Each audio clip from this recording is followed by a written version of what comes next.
Hi, everyone, and welcome back to the International Solidarity Pod, which is a podcast that aims to explore current affairs and history relating to imperialism, the global south, gender, political economy, and people to people ties.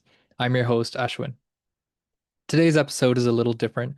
We're doing a joint episode with the excellent podcast Blueprints of Disruption, hosted by Jessa McLean. I'd highly recommend you to check out the podcast if you haven't already, and I'll leave links to the podcast in the description. In this episode, Jessa and I look at Mark Carney's time in government so far and what it means for working people in Canada and Indigenous nations. We discuss his so-called Strong Borders Act, his anti-democratic bill expediting resource extraction projects, Canada's NATO commitments, and recent updates on Palestine. You can follow the work I do on Instagram at Journal of INTL Solidarity and on Substack at intlsolidarity.substack.com. If you're listening to this on either Spotify or Apple Podcasts, please leave a review as it helps get this program to new listeners. If you're watching this on YouTube, please give this video a like and be sure to subscribe. We count on your support. One more thing is that I accidentally messed up the video recording on this. It's not that big of a deal, but typically, you know, myself and the guest are side by side in the video format. This time we are stacked. Jessa, you'll see, is above my head. Again, it's not that big of a deal, but my apologies nonetheless. Without further ado, here's my conversation with Jessa. Okay, hey Jessa, what are we talking about today? Well, I think we're gonna maybe spoil Carney's honeymoon a little bit Mm, because Carney's been in office for 100-ish days, and it's been a reign of terror so far, and I think a lot of people aren't paying attention. no, that's right. I mean, the wave that got Carney elected initially, right, was, I mean, initially the Conservatives were poised to win in December. Yeah, elbows up, huh? What happened to that? Yeah, no, the Conservatives were poised to win. A lot of people on the liberal progressive side of things, were very worried about it. The fallout of, Trudeau's leadership and all this. Mark Carney came to lead the Liberal Party. And it was relieving for a lot of people when he won instead of Pierre Poilievre, the prime ministership. But we're in the midst of summer. Yeah, according to the number of people that respond to my emails and texts, like people are very busy and are not paying as much attention. And I guess that's why we're here to sort of break things down, how this first bit of Carney's government has been. And much like, the first couple of days, weeks, and months of the Trump administration, where a lot of things were happening, a lot of things were coming out, um, it's the same in this case in Canada with the federal government. It's not just the summer either, which is totally valid. I get it. I was at the beach this morning myself, but it's the fact that they're coming fast and furious. That became relevant as we're doing our notes, right? We started our notes maybe a week ago, and we were just able to feed into them, and it was so much. It's like, who knows how much detail we can get into when we go over the various bills that he's passed, the promises he's made around military spending, his foreign policy or lack of it. Like there is a lot that he's been doing, and we've seen this style of politics before. I'm speaking from an Ontario perspective, but we can see it happening south of the border where it's just one thing after another, and it's really hard for activists to stay on top of all of the challenges, all of the ways that this is stepping back their work. And it becomes overwhelming, especially when we talk about Bill 5 is one of the bills a lot of people are really upset about. There's provincial counterparts there, right? So people are trying to fight all of these battles on so many fronts, and then yes, a lot of it just gets lost in the shuffle because you have to prioritize something. But all of the things that we're going to unpack are equally as troubling, and luckily have sparked resistance just as equally, right? Like there are people fighting back against all of the things. Bill 2 is on the agenda today. I've already mentioned Bill 5 and NATO spending, Palestine, obviously. But you know what bugs me the most is like What? how much I'm just a little itty bitty show, but we talk so much beforehand about this happening because if you look back at the leaders' debate, Carney used a lot of language. I pulled up my notes here where, building a Canadian economy, one Canadian economy, not 13, like forget Indigenous economies. He didn't even recognize them in his land acknowledgement, right? It was a nation. Even in his land acknowledgement for the throne speech, right? He talked about getting things done at all costs or consultation, but with a purpose. And, there was no shortage of military hoo-ha and nationalism dripping from everyone's campaign. So I'm frustrated with how surprised some people are, but also thankful that they've fallen out of that mania, that Carney mania. They weren't just relieved, Ashwin. They were like celebrating, right? Like this was a victory of strategic voting. And now we have people openly acknowledging that Carney might be the most right-wing prime minister we've ever had. Yeah, I mean, one thing that I wanted to say was I really think, and maybe we'll know in retrospect, but I think this is sort of one of those moments where there's a paradigm shift, right? It happened, especially you can think of, the neoliberal era, the in Canada, the Jean Chrétien era where, it was a liberal government, but a lot of spending cuts, public expenditure cuts, winding down basically, the welfare state. You think of Margaret Thatcher, Ronald Reagan in the UK and the US.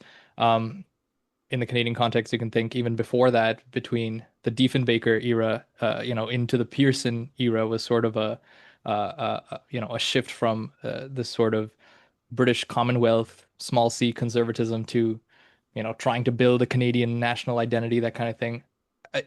I don't think it would be unreasonable to suggest that we might be seeing, a similar kind of shift taking place. And you mentioned how, right wing Carney is. I think that's part of the shift, right? That, I mean, the center is moving, has been moving to the right, and it's clearly continuing to do so. I understand why, folks might have been relieved that Pierre Poilievre was not elected prime minister and there's no conservative government. But two things. One, a lot of these bills that we're going to talk about today are passed with overwhelming support from the conservatives. And second, I mean, if this was a conservative government in place, sort of passing these bills, Bill C5, Bill C2, one would suspect there would be a lot more resistance to it. And just because it's a liberal government, uh, people are, able to sort of pigeonhole it, take it a little easier. It's a liberal government. They're not as scary. They're not as bad. I mean, that I think that's exactly what makes them just as scary. So if we want, I mean, Jessa, we can get into these bills, Bill C5 and Bill C2. Let's do it. I think we were going to start off with Bill 5. It's probably got the most to talk about, although, There's a lot Bill to 2 talk doesn't about for disappoint either. I yeah. mean, but there's a lot of resistance stirring up for Bill 5. What did they call this? This is we were just talking about before we were recording that I think they've gotten less Orwellian with the names. Like we're at least told straight out with some of these titles exactly what they are. But this is the Free Trade and Labor Mobility in Canada Act. Okay, that's a little bit vague, but it includes the Building Canada Act. And Actually, Jessa, I should say this is the name of this bill is quite ridiculous because it puts two bills together. So it's it an does. act to enact the free trade, etc. That first part of the bill and the Building Canada Act. Anyway, not that relevant, but it's a stupid name. But yeah, Yeah, so it hits at that one of his biggest promises and that got a lot of traction because I think few people understood what it meant when he would eliminate provincial trade barriers.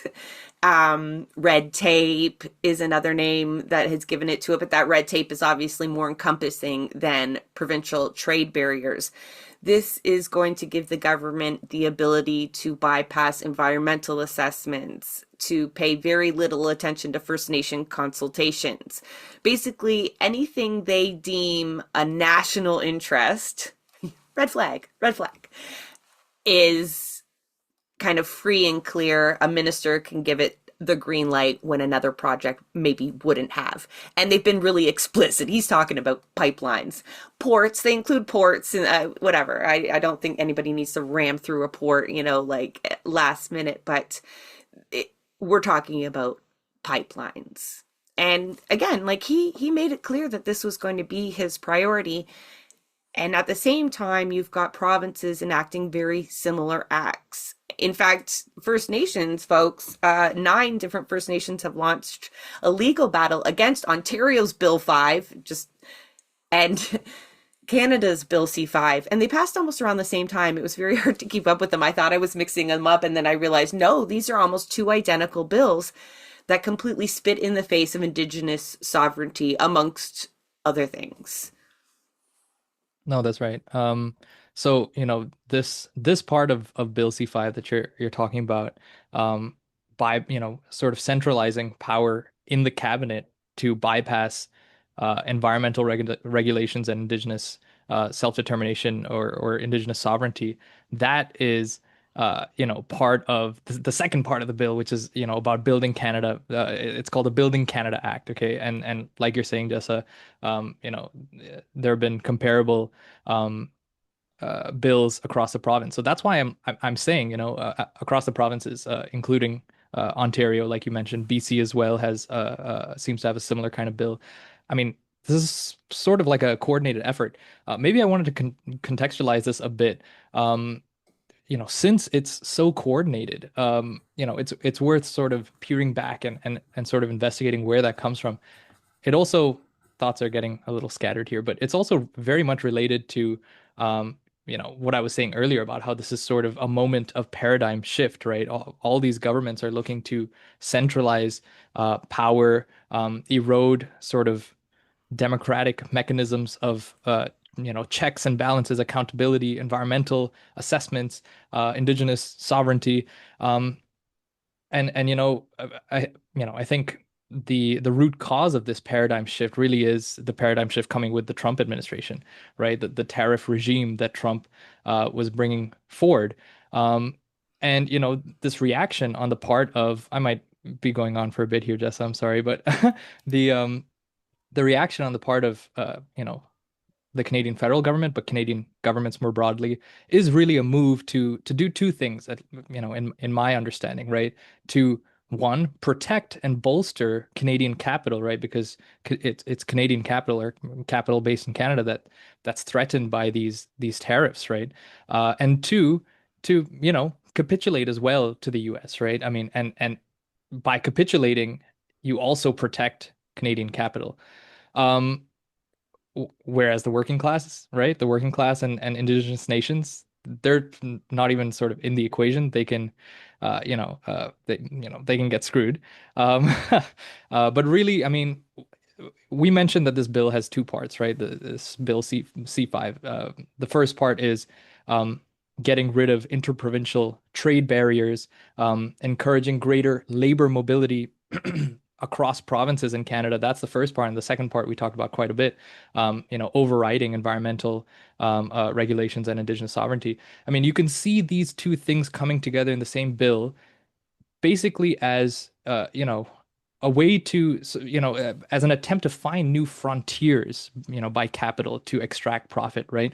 If you're getting pushed on one side by the US, if you're getting squeezed on one side, well, what do you have to do? You have to open things up. You have to rejig things so that so that you can continue to extract, to exploit, reap profits. If not in the same way as before, even greater.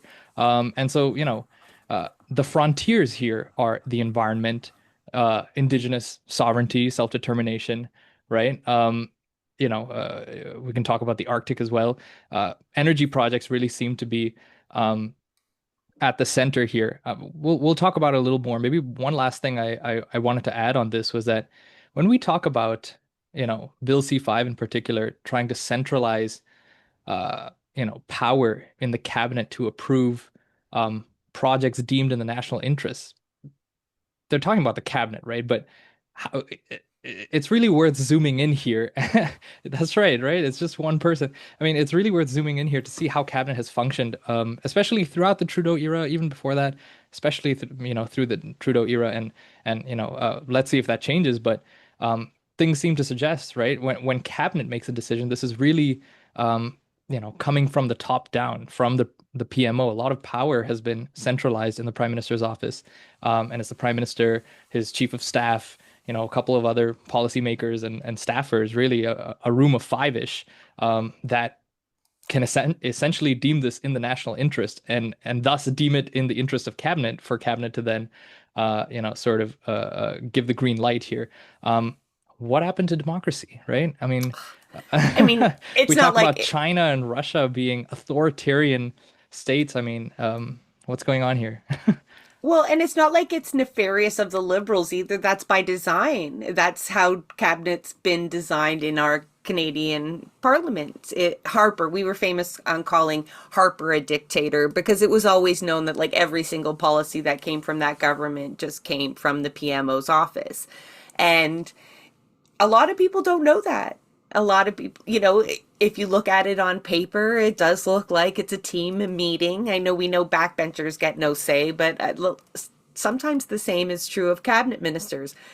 Not all cabinet ministers. Some of them clearly get input. Freeland is always in the mix, making critical decisions, but otherwise, yeah, it's very concentrated, and now it's concentrated in the hands of a banker that has a long history of ties to the US and its military industrial complex and the UK and some of the horrible reforms that went on there that benefited the most wealthy. So watching people celebrate, yeah, the banker coming in as if that wasn't a red flag in itself was something else. But I wanted to go back to something you said, and the way you're helping to explain folks why these different frontiers are opening. But I feel like you framed it almost from like it's this economic necessity that I know you don't agree with, but just hear me out for a second. Perhaps all these threats of tariffs, although Trump has many, many reasons to behave this way that we could analyze, perhaps one of them is to allow these governments to make their own paradigm shifts, right? Like, because it was immediately as soon as the tariffs were suggested, BC NDP was one of the first to act. And they're like, okay, we're going to start pushing through pipelines that we previously were in negotiations with Indigenous people around and this and that. And I'm sorry, we've just got to greenlight them right now. But when we looked at them more deeply, they involved U.S. investors. They involved a north to south pipeline that could only go to Alaska. And so it definitely wasn't kind of a insular thing. They were selling it as such, as a protection against Trump and his tariffs, but reality, it was facilitating U.S. capital. So I think like Carney is not so much worried about these tariffs or Ford as they are looking at them, even if it is a threat to the economy and they have to scramble as such. I think they see this as opportunities to do things they've always wanted to do. Not like, just in case a listener thinks like, oh, well, they have to take from somewhere. What are we going to do? And it's like, well, this is just this kind of green light that they've been given because we consolidated around that too, right? The nationalism that we all bought up. When I say we, I don't mean me. Okay, but, or I don't mean Ashwin either. But just generally, the Canadian public in that election was like, Canada first, Canada first. And like, that's always so dangerous because it leads to people rationalizing, well, if it's in the national interest and I hate Trump and I'm scared of China and Russia, then I'm sorry, Indigenous nations, you're just going to have to get along or not, right? So it's, it sounds a bit conspiracy theory-esque, but I often think that that's why we can't explain tariffs, Trump's tariffs, the way they go back and forth and they're used as leverage when they're already capitulating to him. Everything, right? When we talk about Bill C-2, that's another capitulation to Trump. So, Maybe yeah, before we go get to Bill C2, Jess, I maybe just wanted to build a little bit on what you're saying about you know, whether this is an economic necessity. Um, and in the absolute sense, it's not an economic necessity. There are other ways to organize an economy, in in reaction to these Trump tariffs, right? In a more people-centered way that benefits the working class and works toward decolonization, ecological sustainability, et cetera, et cetera. Well, I guess what I was trying to say was that it's an economic necessity for capital. This is, the capital wants to, as you're saying, they've had these plans. This is an opportunity. If they want to continue, not just making the same amount of profits, right? But like I said, more more. It's more and more. It's crossing new insatiable. frontiers. That's right. It's crossing new frontiers. This is sort of what they have to do, what they want to do. Um, the other thing I'll say on that about, you know, an economy geared toward capital and the capitalists versus an economy geared toward the people, the working classes, and the dispossessed, um, is, a lot of this language is about, we want to fast track infrastructure projects. We want to fast track, um, they talk about energy, but they talk about this more broadly as infrastructure projects. And I think it's worth highlighting here, as listeners might know, but that when they talk about infrastructure, they're not talking about people-centered infrastructure. I was in Toronto the other day, and I mean, if anyone walks underneath the Gardner, and You just looks shouldn't, by up. the way. Wear a hard hat if you do. Yeah, that's right. I mean, that infrastructure is eroding. It's horrible. I mean, a side Literally. note here, I came back from China not too long ago, and the infrastructure there is incredible. And when we talk about highways, when we talk about public transit, this is, people-centered infrastructure that, that benefits labor, that benefits the working class. This infrastructure that Carney talks about and the rest of the Canadian ruling class talks about is not that, right? It's particularly energy infrastructure, oil and gas, right? Fossil fuel energy, which notably, right, has high profit margins, right? So there's an incentive to keep to keep going at it with old energy, resisting transition to new energy because the profits are there. So when we talk about, pipelines, when we talk about, you mentioned ports, Jessa, ports are also important because, I was looking up, in preparation for this, some of these proposed projects or, projects that are, maybe on the table that some companies have in mind that either have been proposed before or, are, still in the works.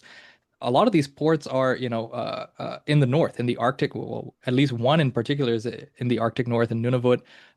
They want to, continue to develop the port of Churchill in Manitoba, and these are not just ports for port's sake. These are ports to quote get product to market, right? This is how. They want to extract more fossil fuel, produce energy out of it, and then find new markets and expand abroad, continue to reap profit. So bottom line here is, when they talk about infrastructure, it's not people-centered infrastructure. I mean, in this country, I could go on, but we need high-speed rail, we need public transit. There are, way too many cars. In the meantime, it might be nice to even just have more electric cars, than gas guzzling cars. We can't even do that. But anyway, but that's people-centered infrastructure. This is not that. No, and just to drive your point home, the bill coming out of BC from the NDP, so that was a victory for progressives over there, keep in mind. Back in May, they passed the Infrastructure Projects Act. So they're pretty clear, and they don't, this is energy driven resource extraction. That's exactly what they're talking about. And it gives ultimate authority, like you said, to a cabinet minister. And they have to use different language. Here we have coming out of the provinces, it's not national interest, it's provincially significant project. So once somebody thinks it's provincially significant, and like, always, they mean the economy. They don't mean the people in the province. Because, like Carney told you this in the throne speech over and over again, right? His number one, the underlying priority was a strong Canadian economy. And we know a strong economy never means more for the working class. Our economy is predicated on, centralizing wealth and power over and over again, increasingly. So BC went ahead and passed that. They were almost one of the first ones to pass it. And immediately it sent ripples through the environmentalist groups and First Nations that had been in negotiations with them, that had been trying to work with this BC NDP. And very strong statements came out against it, obviously. I'm not sure if there's any legal work going on. I imagine there is. And, they don't want to be outdone by the Liberals, the federal Liberals either. It was a back-to-back bill. It was 14 and 15.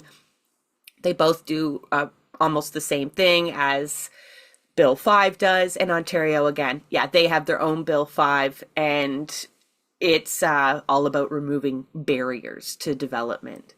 And Grassy Narrows and other First Nations here in Ontario, they've been protesting out on Queen's Park since this bill was brought to second reading, at least. It's going to be such a blowback for First Nations groups, but also environmentalists. Like, one of the laws that it essentially does away with is the Endangered Species Act. And I know, like, maybe you're thinking, oh, some really rare bird I've never heard of might not make it.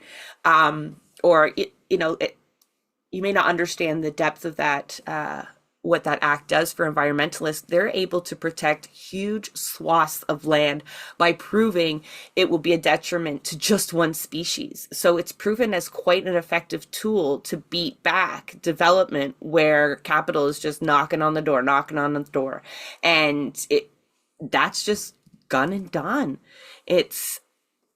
People can't believe it. That legislation's been around for so long. It's like almost one of those, like the Health Act. You just assume it's always going to be there. Nobody would ever do away with something like that. And, that just gives credit to Ashwin's theory there. Like this is all part of a massive paradigm shift.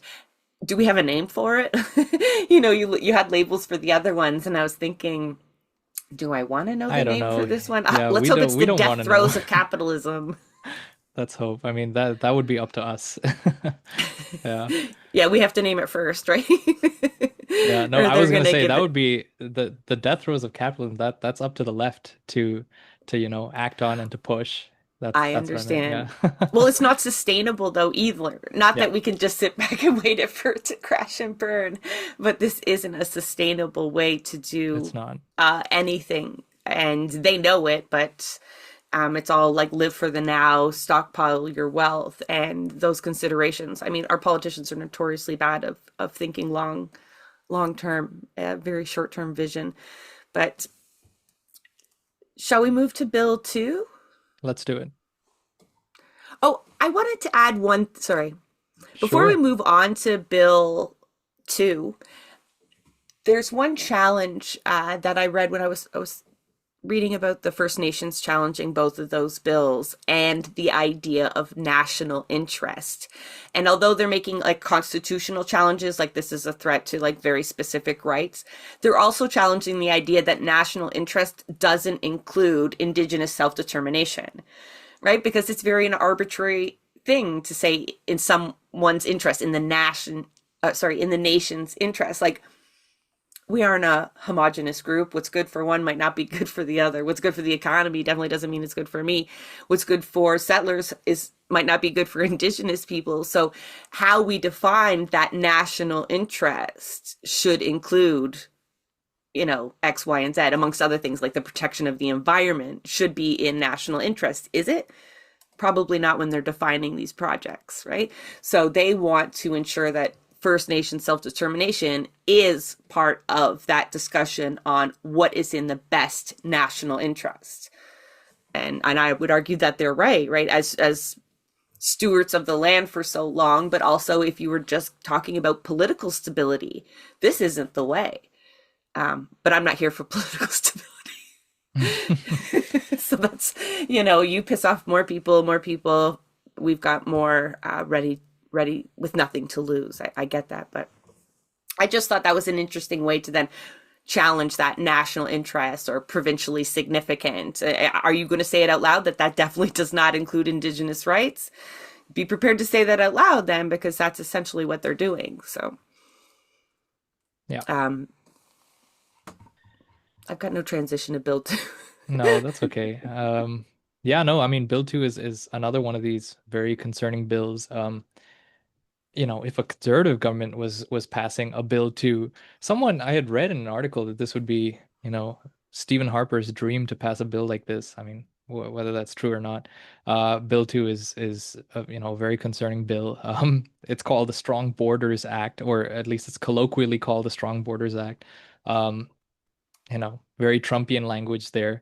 Um, I mean, that's enough to concern people. Well, this one's kind of like a two-parter too. Not officially. I imagine it is broken down into chapters. We'll link the actual bills, so you don't have to take our word on any of this. You can read it for yourself. But a lot of folks came out against it as a mass deportation bill. It's an anti-migrant bill. I mean, I say they came out as rightfully so, factually so. It is. But it also raises huge concerns over mass surveillance. So I guess like let's break it down in that way. First, you know, it was one of Carney's first bills. And I think that's why it made it so alarming, because we were in the throes of watching the ICE raids, or we still are, uh, early days. But we knew it was coming and it was going to get ugly. And then here we are, the Canadian bleeding heart liberals, and their first priority was to pass something that was going to make it even harder for people to seek asylum coming through the United States. There's a lot of things wrong with that bill, but just that alone should get you really riled up. The fact that we should have done away with a third party safe third party agreement with the United States long ago. I've said it a million times on our show. Amnesty International has been calling for that agreement to be fixed or scrapped for years, long before internment camps for migrants. Okay, like long before that, we knew it was not safe. But now it's almost nearly impossible to come through the United States and claim asylum in Canada. And I'm here to shit on Carney, but this is a continuation of Trudeau's policies, right? That still today see 3,000 people lose their status in Canada every single day right now, right? And Migrant Rights warned us that 1 million people would eventually lose their status in Canada because of the changes the Liberals made, which means they've got to leave or they've got to stay undocumented. And this feeds into that even more. So now the minister, again, a consolidation of power here in another department. The Minister of Immigration holds incredible power here, not just on single cases, you know, how we appeal to them to do the right thing, to not deport environmental activists, blah, blah, blah. And we can make it case by case. But now they can make sweeping changes to immigration policies that would essentially mass deport groups of people, say from a certain country or with certain criteria. Who knows what doors that opened? And that goes on the books for any government to use down the road, as do all these things, right? If you're like, oh, but it's just the Liberals using it, they're going to use this to build wind farms and just stop fentanyl from crossing the border. That's not true. But, either way, these are things that will now become Canadian, right? What it means to be Canadian is to essentially turn migrants away. And I feel so bad for migrant rights groups, because at the beginning of Trudeau's reign, he promised them status for all, right? He promised that he would roll out that, and he did for some groups. There were some gains made, and then there was just this shift. And it was step back, scapegoating them for housing, this, that, and the other thing. And it's just been a completely different story for migrants in Canada. And that's just part of that bill. Yeah, no, I mean, you're totally right about this, Jessa. One thing I maybe wanted to pick up on was how this is sort of a continuation of sort of the the tail end of Trudeau's time as prime minister, or Trudeau's government, this noticeable kind of shift in the attitude toward migrants. I mean, let's not forget, I mean, during COVID, when we needed migrant workers, we allowed international students and others to work longer hours, right? So, I mean, the basis of the Canadian economy, the fundamental sectors, think of food services, think of trucking, meat packing, all this kind of stuff, industrial work. Um, all of this is, done by migrant labor of one sort of or another. I can't forget food production as well, right? Agricultural goods, etc. Um, Coming back to how this is sort of a continuation of the Trudeau legacy, I would say it is, and it's also not, right? Because on one side, it is sort of continuing the legacy of turning against migrants for a country that, boasts its, migration and multicultural credentials. But it's also, I would say, different in the sense that this is really, a reaction to, again, the Trump regime. Whereas Trudeau's, right, was in the dying days of the Trudeau Liberal government, where the Liberals were polling very low, and the Conservatives were gaining ground on questions of immigration. I mean, you saw this also on social media. A lot of the proliferation of a lot more anti-immigrant, anti-South Asian as well kind of sentiment. The Conservatives were capitalizing on this. The Liberals under Trudeau thought they could undercut the Conservatives, by repositioning. I'm sure there were economic considerations as well that drove that policy forward. This is really, I mean, a huge step forward or backward, depending on how you see it, a huge step forward in Backward, terms of backward. backward. I mean, a huge step backward in terms of, you know, uh, what I'm trying to say is that it's a big step from Trudeau's immigration policy, cracking down a lot harder. And I think the move here really is to, again, capitulate to the US to protect, to shield, quote unquote Canadian interest to some extent, read, Canadian capital. To shield them to some extent, by capitulating. You've definitely got a point. Like it's definitely hit a different speed and a different tone, and Carney set that tone. Like Trudeau did it with a smiling face and did try to pretend it was solely about fentanyl, right? Like he wasn't trying to play into, but we also have to remember that Trump isn't the beginning of the anti-migrant, the detention, the deportations either. These were pressures the U.S. had been leaning on us probably for some time.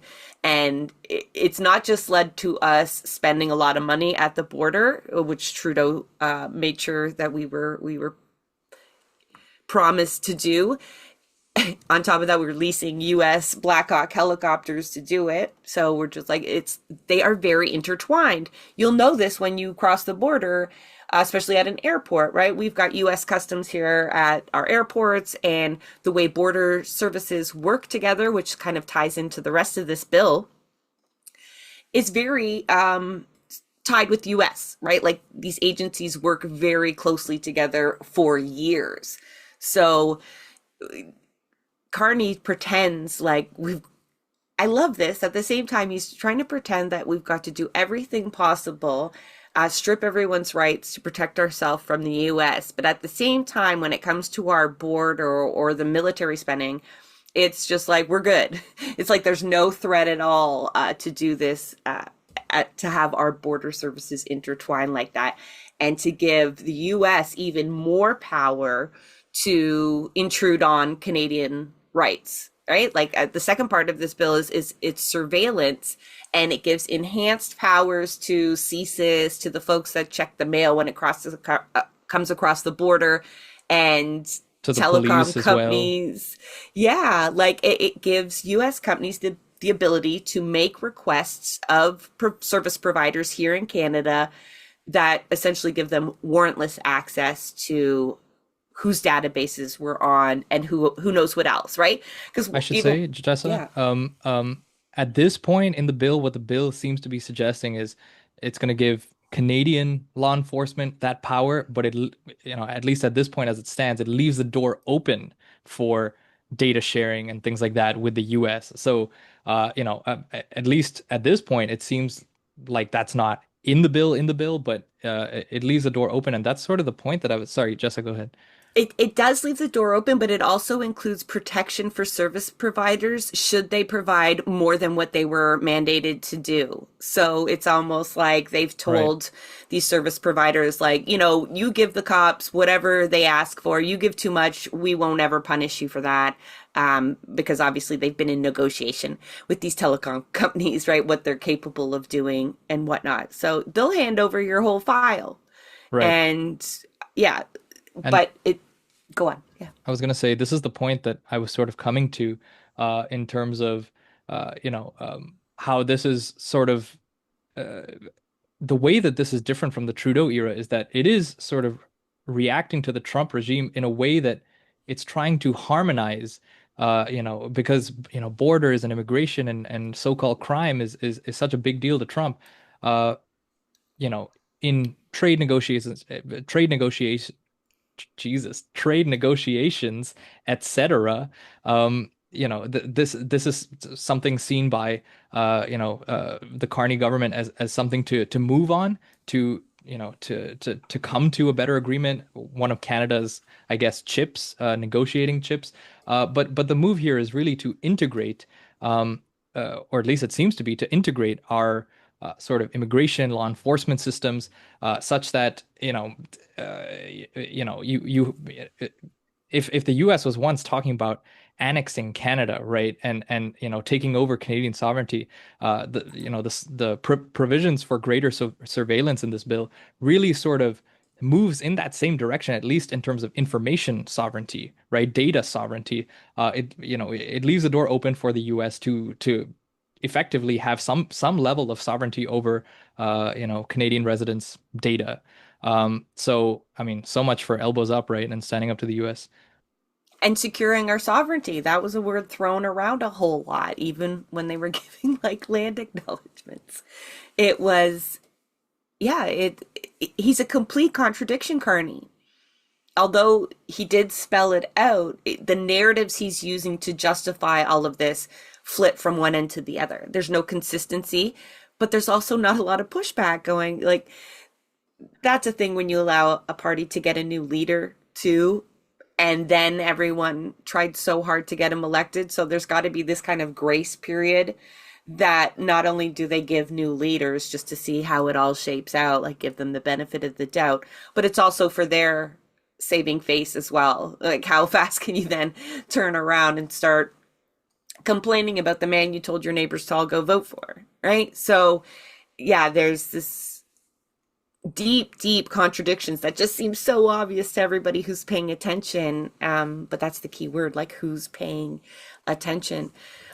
Bill C2 did, though, mobilize a lot of people. I'm looking at a letter here signed by acknowledging that 300 different organizations demanded a complete withdrawal of Bill C2, and it's a who's who of migrant rights, civil liberties groups, labor organizations. Obviously, I can't read them all, but I'll link that letter from openmedia.org. And it's it's incredible that it was the very first bill, but probably the least amount of controversy over. I think a lot of people are talking more about NATO and the promised military spending, perhaps, than they are the actual bills that have been passed. And you kind of mentioned it earlier, but it's hard when there's legislation like this and he's going to reign this way, because although, 7 seats is not a lot for the NDP, and you do have the bloc there, this is legislation that the majority of MPs will just be gleeful to pass, and challenging through the electoral system, I think, is going to be a bit of a lost cause for people under Carney's reign. So, I mean, everything we've talked about requires a lot of spending. These infrastructure projects and the surveillance and border security, and we're going to get into military spending.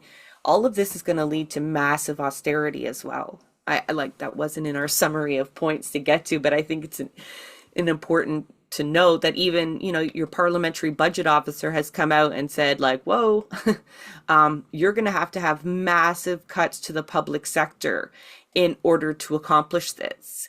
And sure enough, Carney has issued orders that we saw Rob Ford give, really go to every single department except for the D&D, right? Except for the military, and say, cut 10 to 15% of your budget. I don't give a shit where you get it. I don't care what the social impact is. I don't care.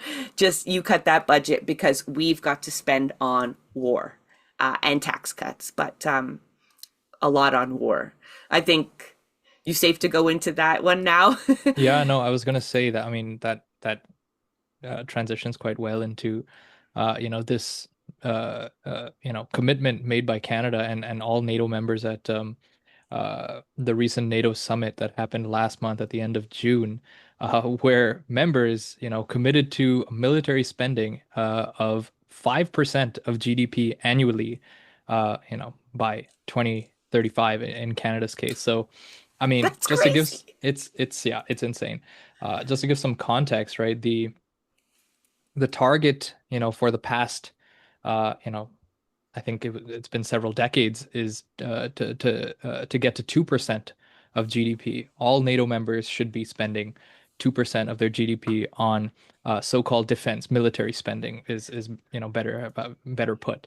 Yeah. Um, Canada has never attained that 2%, mostly because previous governments have known that, it would be suicide to do that. You'd have to cut from elsewhere, and who knows what that might trigger in terms of public reaction, um, that kind of thing. So far, I mean, I should say, so, even Stephen Harper's government is on the record saying, that that's not possible. We're not going to be able to do that. So far, I mean, I think in recent years, it's been at about 1.4 something, 1.45% of GDP. Canadian GDP is on military spending. Trudeau was pushed on this, I forget how long it was ago, several years ago, when he went to the White House to meet Trump, to bring it up to 2%.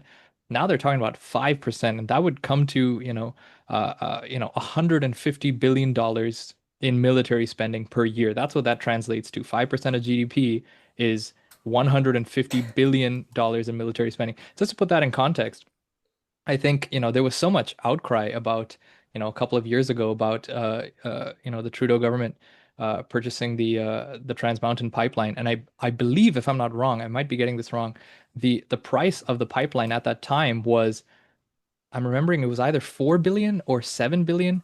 Either way, now today I know that, as the costs have added up, that pipeline is sits at about $34 billion. Okay, so that was outrageous Pocket to change people. now. Yeah, that's right. I mean, that was outrageous to people, rightfully so, back then. I mean, we're talking about, like what? This is four, more than four times that amount, $150 billion per year. Anyway, I could go on, but yeah, that's insane. Well, I mean, we will let you go on. I want to go back to that 2%, and the fact that we hadn't met those commitments. And obviously, I'm going to work in a way to shit on the NDP. I'm sorry if you don't allow swearing on your show. No, no, it's um, all good. I do. but I had Eve Ongler on, and this was one of his sticking points, the fact that there's nobody even challenging that narrative at all. Although you say, most people are under the assumption or the knowledge that it's political suicide, no good for the economy, massive austerity would be required. That's really not what the NDP said when Carney starts talking about 5%. What did they say? They chastised the cons and the liberals for never making the 2% commitment, for failing to meet previous commitments. So it doesn't even close to challenging the concept of NATO. I don't know if we have time to unpack that. Maybe you do. Maybe you can fire through like forget like whether or not we could afford it. The whole concept of NATO is a problem, but like even if you shelf that, you have the most progressive political option out there going, well, you should have spent 2 years. If you had spent 2% every year for the last 25 years, we wouldn't be at this shortfall. And it's like, oh, good. Well, NATO would be really robust, but our social services would be gone. That just doesn't even come out of them anymore. So that pissed me off, and I thought it was worth noting because we talk about resistance too to all of these things. And none of it is coming out of the legislature, really. You talk about they undermine the conservatives by, we did this first. Now you'll never be able to take credit for it. And Lord knows what your next campaign is going to ask for that we haven't given you already. But at the same time, like we don't really have anybody challenging it on the other side either. So that becomes troubling. And that 150 billion that Ashwin quoted per year is not even close to the total military spending Carney has either promised or suggested is a possibility. Right? So he is giving the US, and I feel like with my kids, if I say maybe, they know it's a yes, because you don't say maybe and then say no. I feel that's mean. It's like, I'm going to just tease you with it. So my son will even be like, oh, I know that's a yes. And I'm like, damn, I buy myself some time. And that's all that it is. So when Carney says that his participation in the Golden Dome, which is think of the Iron Dome for Israel. If I have to explain that to you, you're on the wrong show, but, but for the US, and again, we're talking about Arctic sovereignty as well. This is a big protection from Russia and China, and it's going to cost billions upon billions. He says that's a possibility. We might get into that. That means he's already committed to rearm Europe plan. And then you have to, he spent $6 billion before he even had the election too, right? Before he was our legitimate prime minister. I love feeding into those con points a little bit, but he spent $6 billion on like radar systems for the Arctic. So this man is just like throwing money at war, weapons, surveillance, radars, missiles. And that's your liberals. I think that's what's the most scary. Like people are like, oh, this can't be bad. It's the liberals. But like, no, that's how bad Canadian politics has gotten. These are your liberals doing this. I don't, how can we imagine what would be worse from the cons? I really don't understand. Now I'm scared. Like when the cons come in, do they feel like they've got to outdo this guy? I'm sure. No. I'm sure. We'll build the Golden Dome ourselves. We'll make it in Canada. And then that'll be at least the F-35s. That was Jagmeet's solution, right? The F-35s. No, we shouldn't be buying American F-35s. We'll build our own. It's crazy. Yeah, no, I mean, your point about, okay, where do the conservatives then go from here? I think that's sort of the point, right? The liberals are sort of simultaneously, I mean, they're seizing on this moment to outdo their opposition, to undercut them, right? I mean, if the liberals become the conservatives and still maintain the aesthetic signifiers of what it means to be a liberal, you take away the conservatives' ammunition, right? And they have less sort of political clout to run on. In terms of the Golden Dome, I mean, how's the Iron Dome going for Israel? Did it protect Israel against missile barrages from Iran? Last I checked, you still had Israelis running into their bunkers, getting hit, all this kind of stuff. Yeah, the Golden Dome. I mean, there's too much to say there. Maybe I wanted to go. It makes sense Yeah. if you know who's there to make money off it, right? Yeah, Like yeah. the No, folks exactly. behind it That's are right. Peter Thiel, and he's connected to Carney, and I think we'll just have to have Ashley on to come and explain all of those connections. But it's a banker making his banker buddies a lot of money. One note that I did want to add that helps kind of make sense of some of these connections, like why are we elbows up but then giving the US military money, or the companies that make their weapons money. And Carney spent a lot of his time convincing Canadian pensions to heavily invest in the US weapons manufacturing industry. And so, yes, although that is good for the Canadian economy because our pensions are well funded because they're war hawks and they're always at war, obviously we understand the problem with that, right? So again, a banker with bankers' interests, we don't know what he's invested in.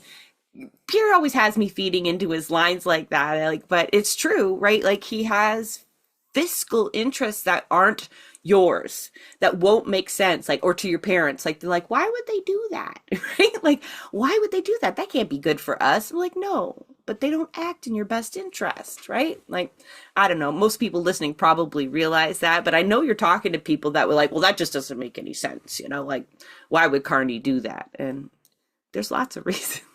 Yeah, But I yeah, mean, the whole Golden Dome thing. I mean, you're so right. This is I think this was sort of pitched by Lockheed Martin, right? The Golden Dome idea. I mean, people talk about Indians and Nigerians as being scammers, right? Known for scams, online scams, phone scams.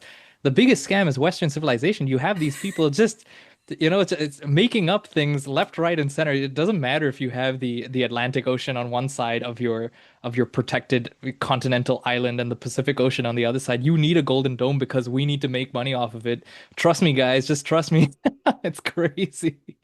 it sounds cool, right? Like people get sold on it. Yeah. Ooh, but yeah, you build up that environment of fear too, where we're constantly looking at each other sideways. That feeds into folks thinking that's justified. The whole Arctic threat, though, they've been playing on that for quite some time, being able to spend a lot of money up there, trying to protect it. Meanwhile, not even going into discussions, legitimate discussions on indigenous sovereignty up there. That's always going to be that contradiction. But that Russia red baiting China constant threat, no matter what, right, has us obviously looking in the wrong directions. Not to be a Putin stan, but I mean, it just has us not looking at capital Yeah, as the that's right. real threat first and foremost. It's always got to, like, it's external, and that makes us come together as a family, as a nation. Yay. When there's an external threat, an other, and they just can't decide who that other is the United States. Sometimes it's Russia, sometimes it's China. It's never Israel. Yeah. I mean, I mean, we've looked at, well, how sort of insane of a plan this is to get to 5% of GDP on military spending. Let's maybe, uncover a little bit like why is this happening? Again, coming back to this thing about the paradigm shift, right? You have NATO commitment spending 5% on GDP. Canada has to spend 5% of GDP on military spending. You have maybe the Golden Dome. I'd be surprised if it happens, but that you have Canada joining hands with Europe, signing strategic partnership agreements in terms of defense, this kind of thing. What explains this? What is happening? You mentioned Russia and China. I mean, in Canada, that's used as the excuse to expand northward, to recolonize the north. Turn our military attention to the north. Um, that as if Russia would ever pose a threat to Canada and the United States. Um, these are not Russia and China are not military threats to the West. This is sort of a NATO talking point, right? As if NATO is a defensive organization. That's the assumption in this, right? NATO is a defensive organization. Russia and China are, aggressors. Every as many have learned during, the genocide and Israel's behavior, in the whole region. What is it? Every confession isn't no every every accusation is an admission or a confession, right? NATO here is the one that's the offensive organization. It is not a defensive organization. If it was a defensive organization, it would have disbanded when the Soviet Union collapsed. Okay, I mean that's now they're talking about forming an Asian NATO, heading eastward to encircle China. Anyway, Anyway, Russia, that's just a Russia side note for now. Yeah, I mean, yeah, there would be a lot to say on that. But Russia and China are not military threats to Canada and the US. And when we talk about military threats to Canada, we're largely that's the question of threatening the U.S. I mean, the U.S. is, if Canada is attacked in any kind of way, the U.S. steps in. I mean, no matter how much antagonism Carney and Trump pretend to have against each other. But Russia and China, and especially China, are economic threats to the West and to Canada, and uh, so how should we see these sort of increases in military spending, this greater posture toward, quote unquote defense? It's because China and the global South are developing themselves, are undergoing, processes of economic development that pose a threat to the West, to the global North, right? For centuries, the West has actively underdeveloped the rest of the world by extracting resources, labor, and wealth from them, right? The West is only developed today because it stole from the rest of the world and, of course, indigenous peoples on this continent. Again, coming back to the point about how Western civilization is really a scam. I mean, they steal from you and ask you why you're so poor, why you're underdeveloped. If you're indigenous, why are you so lazy? Yeah, a lot to say there. But now that they're finally being challenged on the economic terrain, right? China, especially on the part of the global South, is really redirecting its wealth not outward toward the global North and to the West, but reinvesting that wealth, into its own country, uh, to pursue economic development. And if you look at any Chinese city, you can see that this is true. Um, this threatens the West, and if the West can't economically compete, which it won't, right? Because that involves cutting into their profits, that involves potentially, reinvesting in research and development. They don't want to do that. Heaven Reinvesting forbid. in their people, yeah, heaven forbid.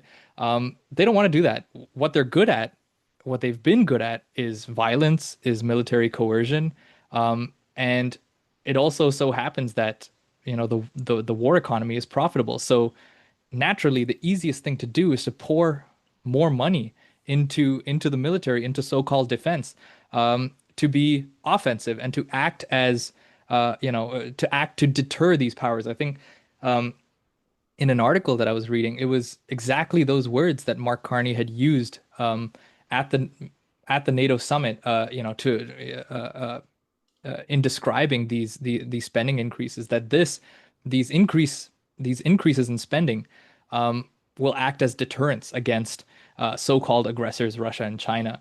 Um, yeah, I mean, Aggressors. yeah, there you go. I mean, so that's really what explains this. I mean, I should maybe shout out the hyper imperialism dossier that was put out by the Tricontinental Institute for Social Research. I mean, this is really, they've looked into this, they've looked into the numbers. A lot of this is their argument about how um, when the West cannot compete economically with China, what do you turn to? You turn to military solutions. And if you look at the history of the West, that's essentially what it is. You lead with military coercion, with violent coercion, and then you economically subordinate to the other. They did that on this continent in North America. They have been doing that around the world through colonialism, neocolonialism, etc. It's a scary thought to think like that that's what's motivating folks to spend, our tax dollars on, especially when we won't benefit from that competitive edge all that much. You know what I mean? Like, and all these solutions are always just an attack on somebody else's working class, right? Rather than a lot of the solutions, even that we suggested in response to the tariffs down south, too, were just like damaging to workers down there, and uh, always lacked this class analysis on it, on what these bills mean, and our reaction. But like hearing you call China, I know you're being facetious, obviously, the aggressor, while Trump talks about taking us over. And I just wonder who that's selling with. Who is buying those lines? Like, I'm appreciative Ashwin's able to kind of explain why, because there's people going like, why? None of this makes sense. Because I think they don't see Russia as an aggressor. Not to them. I mean, maybe to Ukraine. I can get people looking at that. But China, I think that's becoming harder and harder for people to do, especially with the exposure that we can get now from China and seeing how they live and, what we've naturally been told. So it's easier to see them as that economic threat as opposed to a military one. But it's it's just, I think, again, drives home that point that Carney is really playing into US hegemony and US capital needs. And that goes the same with his foreign policy that we've seen him take in a very short time, like 3 months, 3+ months. He's been there and he's given us every reason to believe he's going to be a war hawk himself or green light any kind of military intervention abroad. During the election, I think Carney had, maybe not Carney himself, but the Liberals did a good job of trying to rebrand themselves on Palestine a little bit. They had some MPs start to walk a little better of a line. It's still lacking. And they even managed to get not endorsements, but some favor with folks for calling for a ceasefire. And then when Carney was elected, again, one of the first things he did, besides Bill 2, was sign a joint letter with Keir Starmer, of all people, the Prime Minister of the UK, and Macron in France.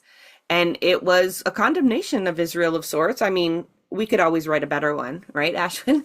But it was a lot better than we had ever gotten from the Canadian government. And it was with those two other global powers that had previously been so horrible on the point, like totally, completely facilitating, including the use of military jets. Like we all know that they're aiding in this genocide in more ways than one. So everyone, that was like, I talked to Alex Neve, who used to run Amnesty Canada, and like human rights activists and Palestinians, they saw that, oh, this is a much better position than we ever got out of Trudeau. There's hope there. But then within 3 weeks, they watched him going into the G7, going, are they going to say something? What are they going to say about Palestine? Are they going to say something? Like, let's build on that letter. And they got nothing, crickets. But then it got worse. Like a week later, he sits down with Christiane Amanpour, and he tells us that, he believes the Palestinians deserve their own state as long as it's a Zionist one. And I think that was just like a real gut punch for people who hadn't seen Carney for what he was at that point. And then it got worse. Like it was Iran and Israel go back and forth. And we're like, surely he's going to condemn these attacks on Iranian infrastructure and leadership. And nope, he just only condemned Iran. And then today he's asked, or yesterday, July 16th, he's asked specifically about Israel now bombing the hell out of Damascus, including shots right next to the presidential palace. And he reiterates, I asked Ashwin, what do you think he said? What do you think he said? Like which cookie cutter response did he come out with? And you were a little gracious, Ashwin. I'm outing you now. You're like, it's going to be I'm very concerned of the loss of civilian life, but something.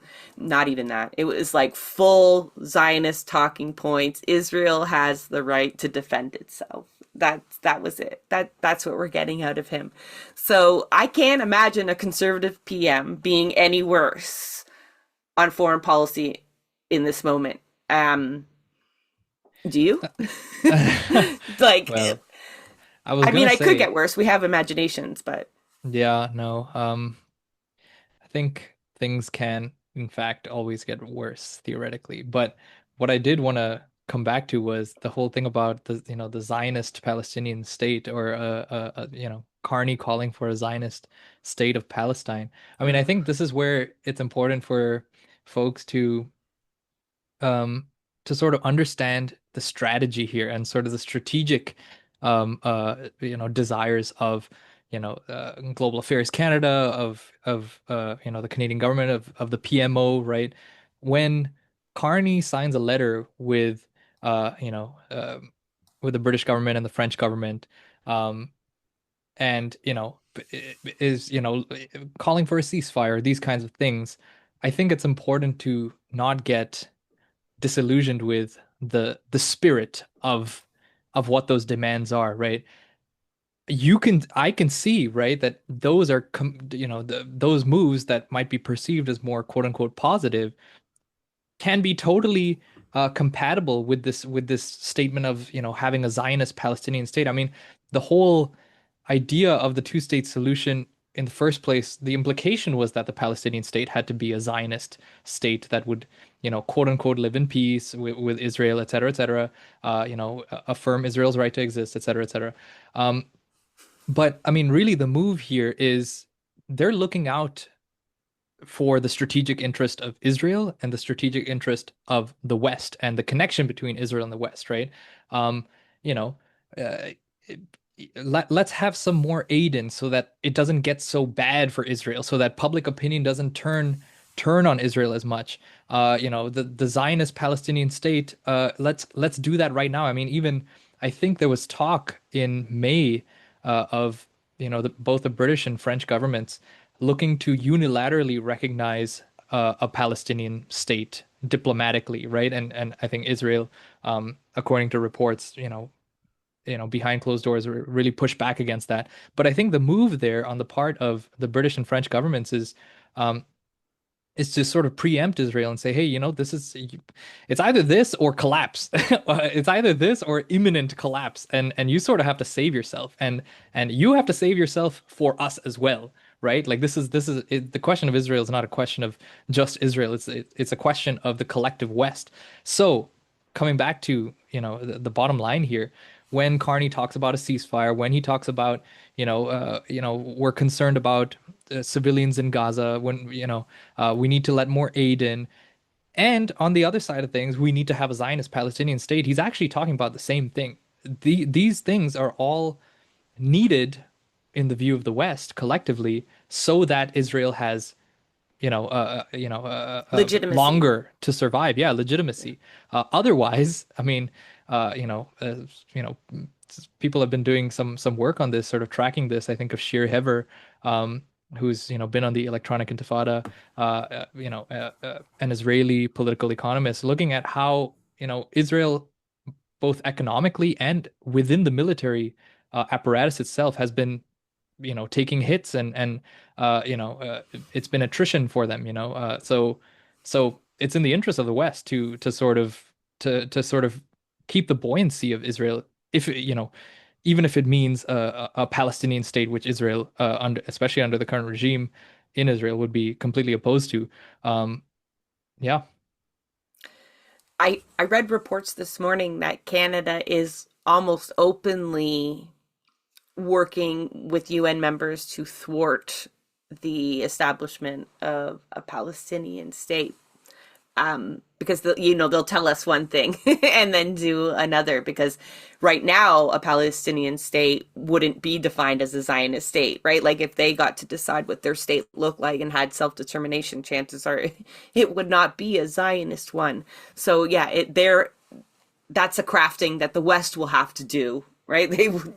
They're the only ones that can legitimately form new states, right? In the very specific parameters they have set for them. And Just like they did 100 years ago with the British Mandate of Palestine and the formation of Israel, etc. and the foundation of Canada. People often wonder why we're having such a bad take. It's an identity crisis for a lot of Canadians, I think, who saw themselves as peacekeepers, right? They were still stuck on that imagery. But you've helped explain, just one of the angles, the foundation, really, but monetary as well. Carney will look you in the face and say that we do have an arms embargo with Israel. And meanwhile, the Maple reports that, well, actually, they're reporting on a global affairs report. So this isn't like some independent investigation. Like the government also knows this is public information, but yet they'll still look at us and say, what do you want us to do? We cut off arms. Well, no, Canadian companies just in 2024 alone sold almost $20 million worth of weapons right to the IOF. That we don't even know how much they sold to the United States with the explicit purpose of going directly to Israel. That's a loophole that exists. We've talked about before. It's not ever going to be addressed by the current government. They love that loophole exists. But they did at least try to pretend that they wouldn't put any permits through on Canadian companies, and even that they didn't even bother stop. So, we saw Carney confronted on the campaign and, will you call it a genocide? No, I won't call it a genocide. Will you stop selling arms to Israel? Oh, we already did. And that label of genocide that we refuse to give it as well, it just speaks to our history, right? Like, it helps explain, like, our history is very similar to the establishment of Israel, and so every condemnation we make of them is an admission, right? Just it works both ways, that all these things that, from the apartheid conditions to the ethnic cleansing, this is not anything that's unfamiliar. And in fact, still is the basis of legitimacy for the Canadian government. And so, like, geopolitical reasons, economic reasons, and then just like domestic political reasons, or, legitimacy reasons for the Canadian state itself. So, because I think we can understand from a financial perspective why they act like they act, but when we've seen what we've seen, it's really hard to understand why, again, our bleeding heart liberals of Canada don't have a better position on this, but not maybe when you unpack it. Hopefully the way that we're trying to unpack it for folks. I do want to make note that, because it really did piss me off, and I can see caps locks through my notes, so I gotta just remind folks, you've seen the videos, you've heard the noise. $2.8 million worth of arms that I mentioned before were directly under the category of aircraft and aerial drones. So Canadian companies are actively making the weapons that you see the carnage unfold. And on top of that, right, we have a free trade agreement with Israel still. Some people are like, what? And it's like, yeah, no, we still have, forget sanctions. We have a free trade agreement with Israel. And that's something Carney won't address either. So, yeah. Mm. I wanted to talk a little bit about the emergency conference on Palestine. Are we good to move to that? Yeah. Okay, cool. Yeah, I wanted to talk about this because it's, not been getting as much attention, but July 15th and 16th, this year, which was yesterday and the day before, as of time of recording, an emergency conference on Palestine took place in Bogota, Colombia, which basically convened the Hague Group. This was organized by, what's known as the Hague Group. This is a group of a number of countries, largely almost exclusively from the global south. Just to name some, that includes Bolivia, Cuba, Colombia, Indonesia, Iraq, Libya, Malaysia, Namibia, Nicaragua, Oman, St. Vincent and the Grenadines, South Africa, and others. I listed all of them because I think it's also important to sort of to get a sense of who these countries are. Like, why are they there in the first place? You can see a country like Malaysia has, obviously a Muslim country, but throughout this genocide, they've been, the population has been extremely vocal on the issue of Palestine. The Malaysian government has been vocal on international and diplomatic platforms about this. If I'm not wrong, I think a number of Western multinational food brands like KFC, McDonald's, Starbucks, may not be those ones exactly, but in that kind, had to pull out of Malaysia, or we're losing great amount of money because of boycotts there.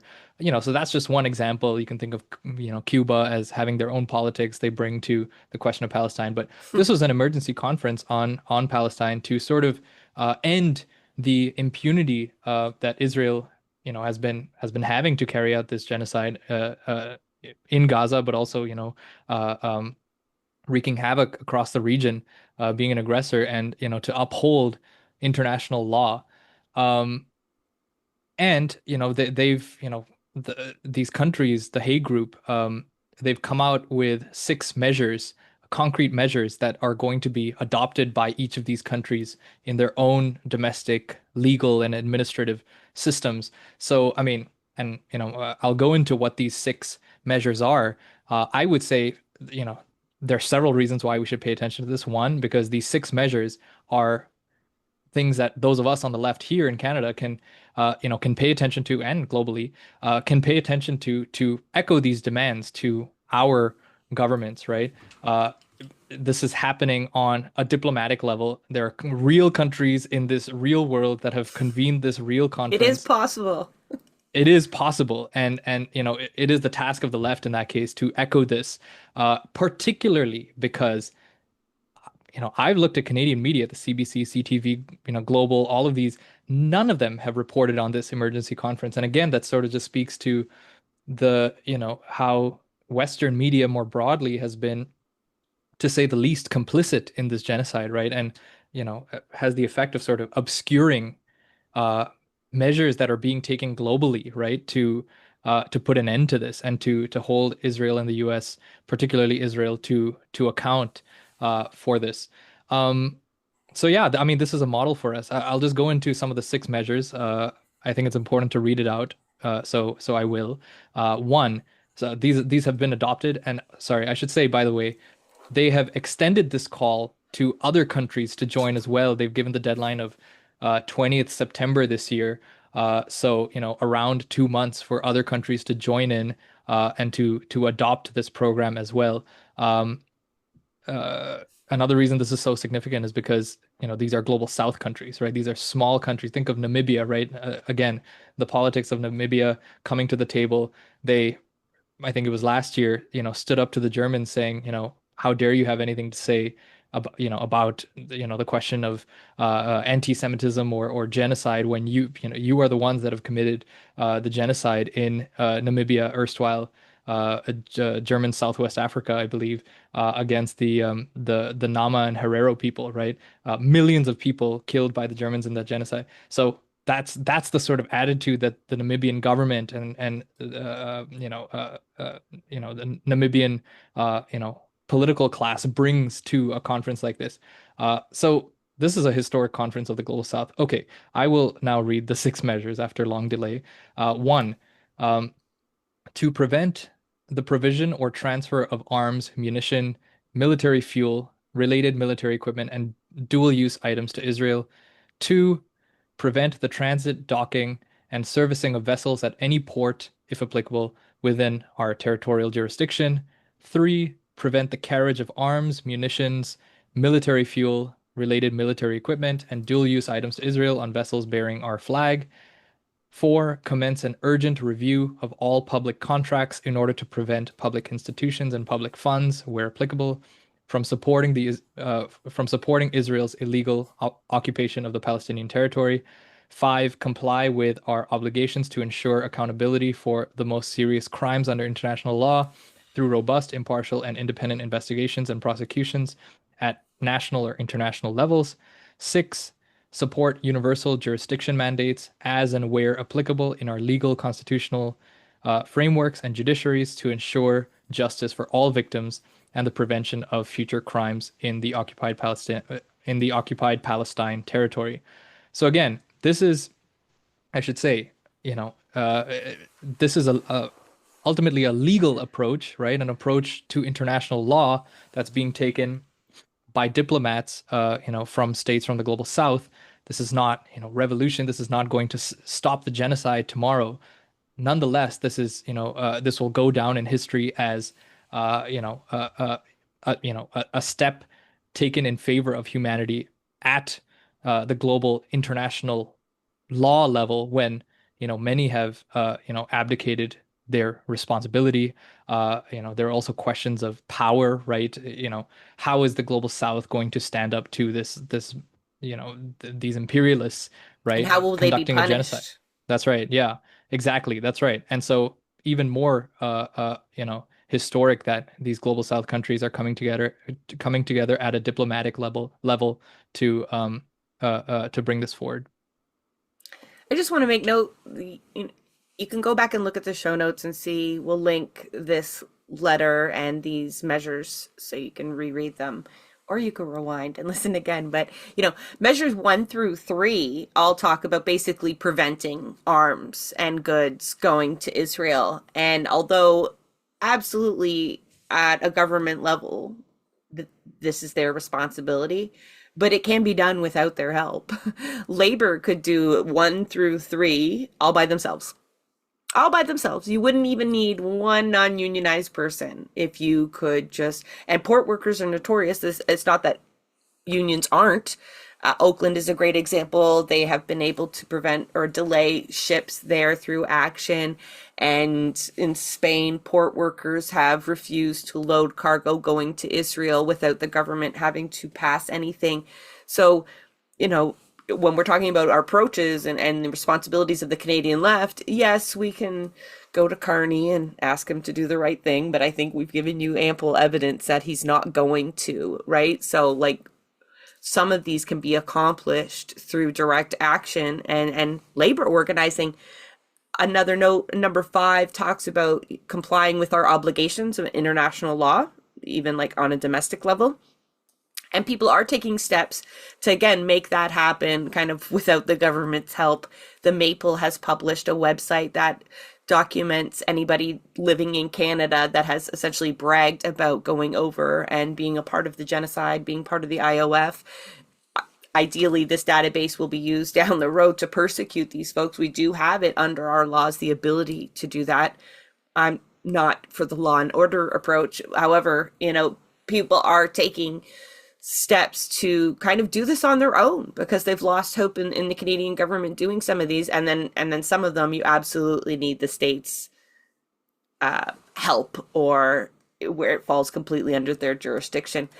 One of the comments I saw, most people are very excited by this letter. Like, it's shocking to see this many countries take these measures, like, one day.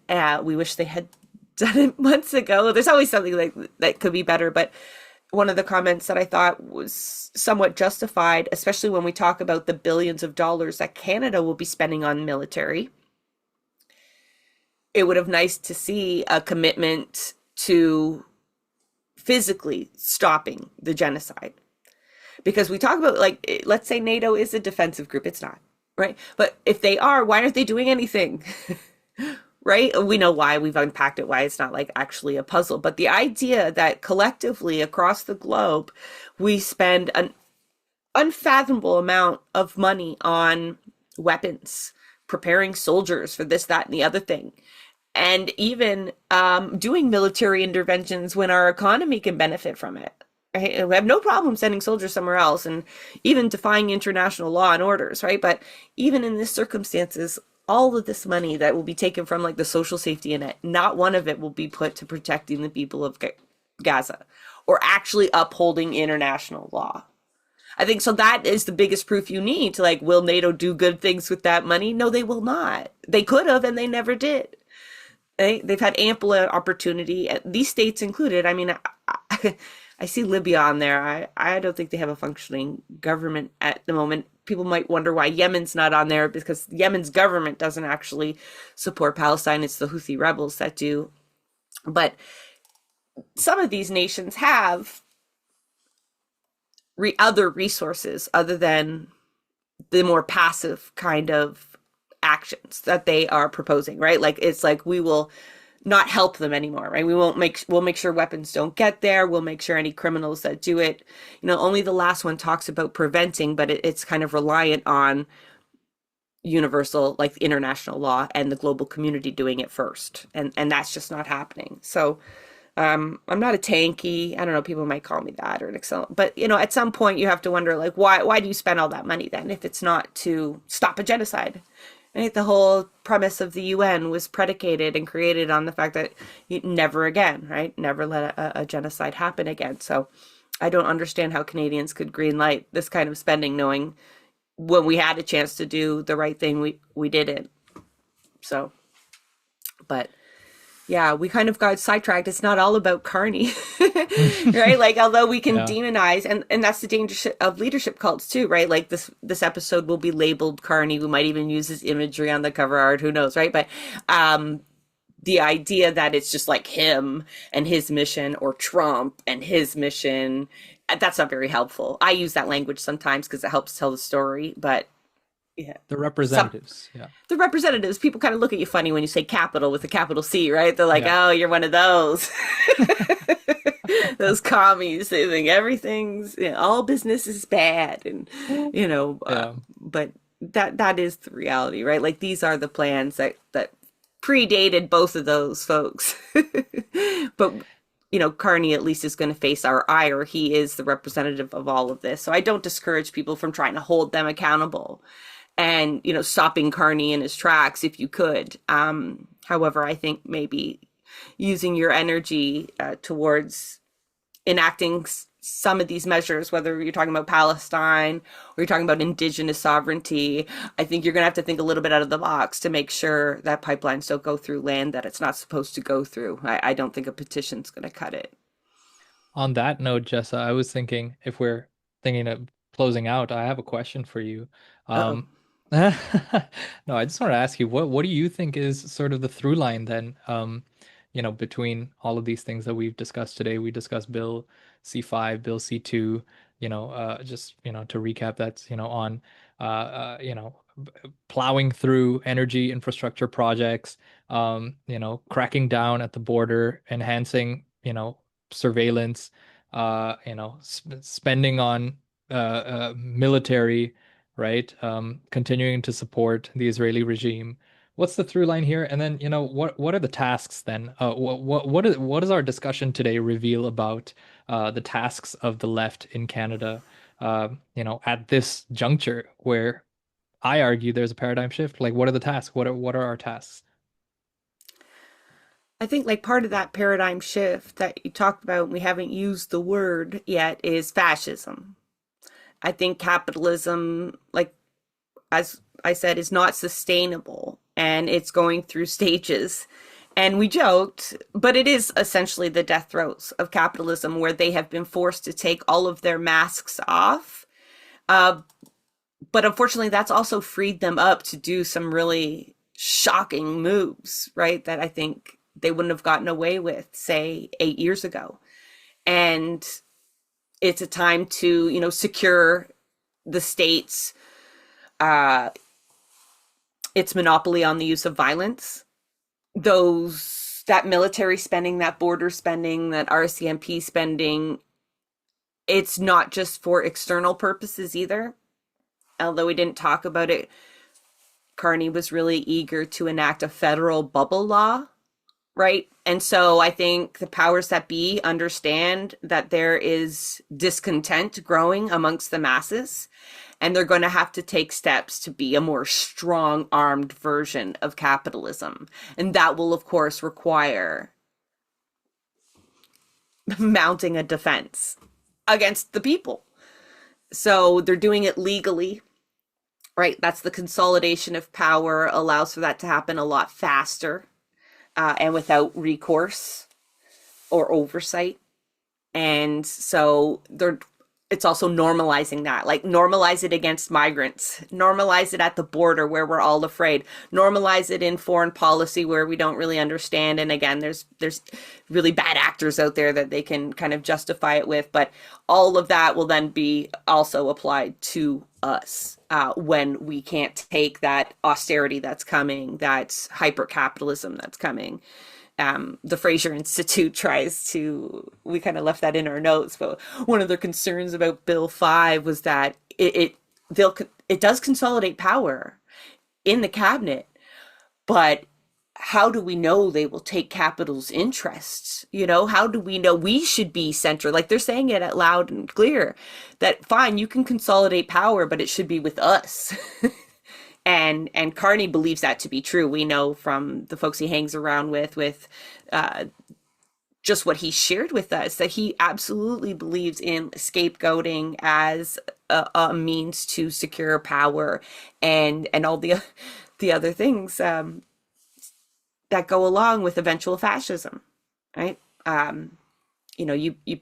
Most people will picture, Hitler as that figure, but let's replace, like, that madman figure with just, like, that more of a Mr. Burns vibe, right? Like it's because you can't really understand Hitler because it was so awful and it was just like, the way that we've learned that story, it seems unfathomable. Same with the genocide in Gaza, like if you just try to understand it like that. But if you understand it as just like the consolidation of wealth and the richer wanting to get richer, you can understand that, right? Right. I think people get that. And we're getting there, right? They can't possibly get away with what they're getting away with anymore. And so we're coming up with this. Yeah, I don't know what the label will be, but it's like strong arm capitalism. Like we've gone through vampire capitalism already, but now I mean, when you get strong arm capitalism, you really do, by definition, of almost have fascism. Yes, very important point about how, as this goes on, as this sort of decay continues, they're going to have to, I mean, this is not the 60s anymore. You don't have a post-war boom, where you can give little treats here and there to the working class in the global north and the west to buy them off. Wealth is being concentrated further and further upward to the elites, to the 1%. There's less to go around for the working class, for for everyone else, migrants, indigenous nations. Um, so naturally, what do you have to resort to? You have to resort to more violence. And the stability of the regime, the Canadian regime, the American regime, all these regimes in the West, is increasingly, as you're saying, Jessa, going to be upheld through violence. We see that, violence and centralization. We see that with Bill C2, greater surveillance, right? Like this is important. It's not violence directly, but it's part of that process of coercion, right? If to increase your leverage and violence, you need to have something on them, and that's where data collection and surveillance comes in, et cetera, et cetera. So that's one through line that I really appreciated. The other thing I maybe want to highlight is this whole time we're talking about indigenous nations and indigenous sovereignty. When we talked about NATO, we're talking about the imperialist sort of offensive against the rest of the world, um, underdevelopment of the rest of the world, and sort of now reacting to the global South trying to develop itself. There's a direct connection, I should say, between Canada's need to continue to dispossess indigenous nations within the borders that Canada claims, including, with this Bill C5 trying to, uh, you know, uh, uh, um, uh, you know, override environmental regulations, override indigenous sovereignty, trying to mine more for critical minerals, all this kind of stuff on indigenous land that's, going to, pollute their land, pollute, harm ecosystems. There's a connection between all of that on, the harms that Canadian capital causes to indigenous nations. And then on the other hand, to the offensive imperialist campaign that Canada and the rest of the West takes against the rest of the world. I mean, after all, right? Like the connection between what you can call the third world or the global south and indigenous nations, quote unquote, within Canada, or at least within the borders that Canada claims. This is a connection that goes back, since the beginning of colonialism, right? They expanded to the rest of the world, to the global south. They expanded to North America and some of the other settler colonies, genocided the populations, etc. That this contradiction, this dynamic, this relationship between indigenous nations here and the underdevelopment imposed on the rest of the global south, that continues to be something that, as capital looks for more frontiers, they're going to push against those two frontiers as well. That's something I wanted to highlight. The other thing I wanted to highlight, at least in terms of the tasks for the left, is, well, if this is a paradigm shift, right? It's not going to come without ruffling some feathers, right? Uh, um, Canada is a project that needs to be held together. This has always been the case. I mean, as the Bloc Québécois leader said recently, that Canada is an artificial country with very little meaning, held together by not so much, something along those lines. Very good quote. I mean, it might offend some people that Canada is not quote unquote a real country. I mean, but an important way to think about it is that it is a project, right? It's a project that needs to be held together. It has always been so. Um, Statescraft, right? that's right. That's It right. it This takes is effort. not the nation state model that, evolved in Europe, where, the French people of France get a French nation, and a French state and the English, etc. That doesn't quite apply to Canada or the United States. Um, so it needs to be held together. And they've even if you go back, I recently learned that Engels, I think Frederick Engels had visited North America, and at around the 1900s or just before that, and he wrote something where it was like, surely this, Canada is going to eventually be absorbed into the United States, which I found hilarious. I mean, but that just shows how long that contradiction between Canada and the US has been, and how Canada has sort of been trying to resist, factionalizing and break up, and to hold these things together. Quebec, and now you have Alberta. Do we not think this move by the Carney government to bolster sort of energy capital in particular, or oil and gas capital in particular, has nothing to do with, the rising sort of sovereignist sentiment in Alberta? This is an attempt to hold things together, right? So I think this is a very useful way to view things, because it also shows where, things can be pushed, right? Where left movements and, others in coalition can push, right? Do we think that, greater energy and infrastructure projects getting quote unquote product to market is not going to ruffle feathers in Quebec? There was, there's long been a talk of the Energy East pipeline that would send some kind of fossil fuel, I forget what it was, from Alberta, from the west through Quebec, and to out east to the Atlantic, to export to new markets. Quebec was heavily opposed to that, and it never happened. This is, so, and of course, on the part of Indigenous nations, it's great to see that there are already nine First Nations in Ontario, or that are asking for um, these new bills, especially particularly Bill C5 and Bill 5 at the provincial level, to be declared unconstitutional. This is something that's going to continue, and the task of the left, at least in my humble view, is to get on board with this, to identify the shifts that are taking place, and to respond to them. View Canada as a project that is not this absolute thing. It is contingent. It is contingent on being held together by different forces, and you know those forces can be disrupted, as Jessa would say.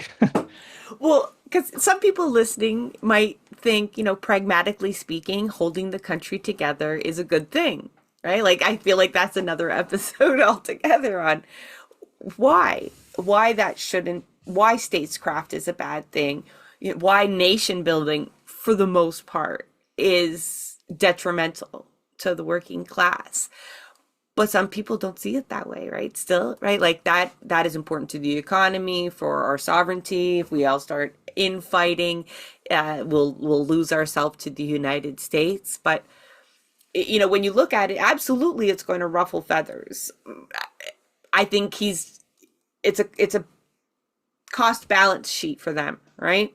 What feathers can they handle? What can they legislate away, right? What protests can they just subdue? I think that the purpose of the left now, or the task of the left, one of them is to back Indigenous sovereignty, be there for land defenders, make sure these legal challenges are highlighted and supported, but also like support land back, support Indigenous sovereignty. We have almost lost at the electoral level. I mean, there's really no strong voice there or strong motion that's going to happen. Like, no politician will save us from the resource extraction that's going to be mobilized. And we can't just leave it to land defenders, as we always do, who are protecting our waterways and our land, right? And the land we all depend on. So support Indigenous movements. If that's not already part of your organizing, all you Marxist groups out there, if you're not addressing land back or Indigenous sovereignty, you are missing a massive tool in the chest of preventing capital from doing whatever they want to do. And the other thing is to diversify your tactics. You already hearing me over and over encouraging you to spend less energy in the electoral sphere. And everyone has a different role to play, and some will take more risks than others. And like, that's not for judgment. Everyone's in a different position to play that different role, and that's okay. There's lots of mutual aid behind the barricades. You know what I mean? Like, it's not just about being violent or, physically standing up to the iron fist of fascism. But for some, it will be. And I think you have to, those who that is uncomfortable with, folks who are preaching nonviolence, no matter what, that can be your strategy. I get that. And like, we can have an argument about the effectiveness of that, and that's fine. But, you're going to have to leave space for the anarchists. I think we need to grow a little bit more in what our idea is of the right way to resist. There's going to be a lot of people resisting in different ways, and like, not to condemn anybody, like, to understand that no matter what stage we go through, whether it's like hyper capitalism completely unchecked or revolution, both will be very difficult. Neither of them are going to be good times. I hate to say that, right? Like, but that's why we build up the networks of mutual aid and support at the same time that we fight the resistance, so that we can kind of like carry each other through that really difficult period. And at the same time, all of those networks we're creating, they will be like the birthplaces of something new, right? Because we've learned how to do it better and cooperate on more effective levels and take care of one another outside of the capitalist system and all of that. So, it's a mix of getting ready for the ugly, both physically, like materially, and mentally. And that could be hard because it already feels like shit, right? A lot of people are already in a dark place. We're witnessing a genocide. We're broke. Politics suck. COVID exists, and we're overwhelmed. So the idea of like pushing it to a point where it might get worse before it gets better is really hard for people to grasp. But either way, it's going to get more difficult, right? It's just like where you're going to choose to put your energy and your support. I agree with what Jessa has had to say. I think this was a helpful discussion. I think not only did, we highlight some of the things that people might be missing about what Carney's doing, but we offered alternatives as well, right? Like, it's not like we're saying that the threat of Trump's tariffs don't exist, or all these, other situations don't exist for Carney to be able to respond to, but we're telling you he is responding in all the wrong ways that, build up our so-called enemies and placate not just to Trump, right? We've put a name and a face to it, but to capital in general. And again, I'm at a loss as to explain why anybody can possibly be surprised why Carney would do that, other than maybe they fell for his biography. I think if anybody read the book, it was like drinking the Kool-Aid. I mean, I think Yeah. now maybe they've stepped away, and people can look back and see this and going, uh-oh, we kind of stepped in it. And I mean, to be fair, they didn't really have any other choice. It's not like I'm blaming people for choosing Carney over Pierre Poilievre. Like, no, no, no, don't. I'm not cheering for conservatives, but it really bothered just how gleeful everybody was about it. And I just wanted to steal a little bit of that joy that you might have had, that we didn't win that election. There's still a lot of work to do, and we really can't wait to do it. Nice. I think, as you would say, Jessa, that's a wrap on Blueprints of Disruption and the International Solidarity Pod. I had fun. I hope the audience did too.